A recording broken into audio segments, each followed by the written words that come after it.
नमस्कार सबाई केमन आছেন आरो एकटी नतून भिडियोते नतून किछु गल्प।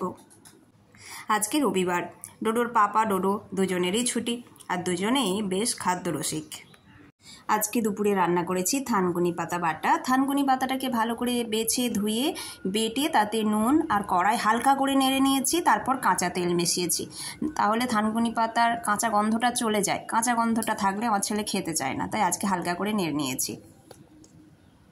তারপর কয়েক ফোঁটা সরষের তেল দিয়ে ভাতের প্রথম খামলে এই থানকুনি পাতা বাটাটা আমার ছেলেকে খাইয়ে দিই।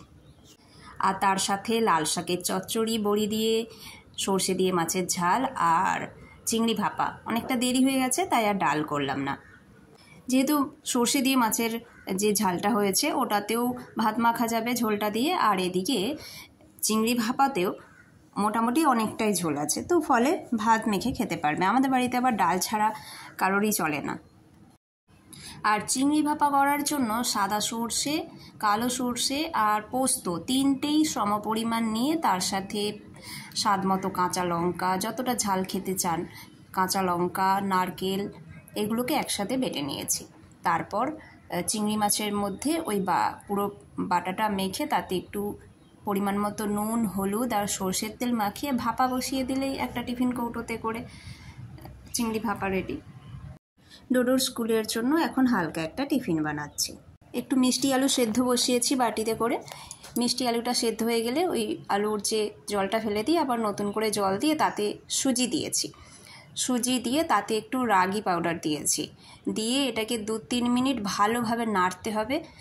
গ্যাস জ্বালিয়েই আমি করেছি। ভালোভাবে নেড়ে এটাকে নামিয়ে রাখবো, ভালোভাবে মিক্স করে এটাকে নামিয়ে রাখবো।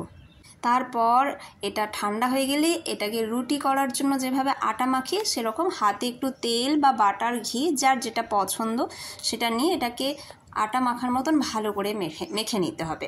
আর হাতে তেল না দিলে জড়িয়ে যাবে, তো ভালো করে এটা ঠান্ডা হয়ে গেলে মেখে নেব। আর এদিকে গাজর গ্রেট করে রেখেছি, পেঁয়াজ কুচিয়ে রেখেছি আর চিজ নিয়েছি, আর অল্প একটু জোয়ান নিয়েছি। আমি এই সবগুলো একসাথে মেখে নেব। আর আমি মাখার সময় তেল দিয়ে মেখেছি, তবে এটা আজকে বানিয়ে ফ্রিজে রেখে দেব ঠান্ডা করে।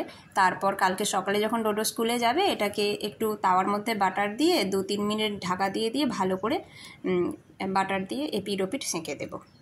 দেখুন সব কটা ভালো করে মেখে এরকম গোল গোল বানিয়ে নিয়েছি টিকিয়ার মতো। এরপর পিঠে ভাপানোর জন্য যে ঝাড়ি হয় বা যে কোনো ঝাড়ি, আমি ইডলি মেকারেই ভাপিয়ে নিচ্ছি। ভাপিয়ে আমি এগুলোকে ঠান্ডা করে ফ্রিজে ভরে রাখবো। শুধু খাওয়ার আগে তাওয়াতে বাটার দিয়ে সেঁকে নেব।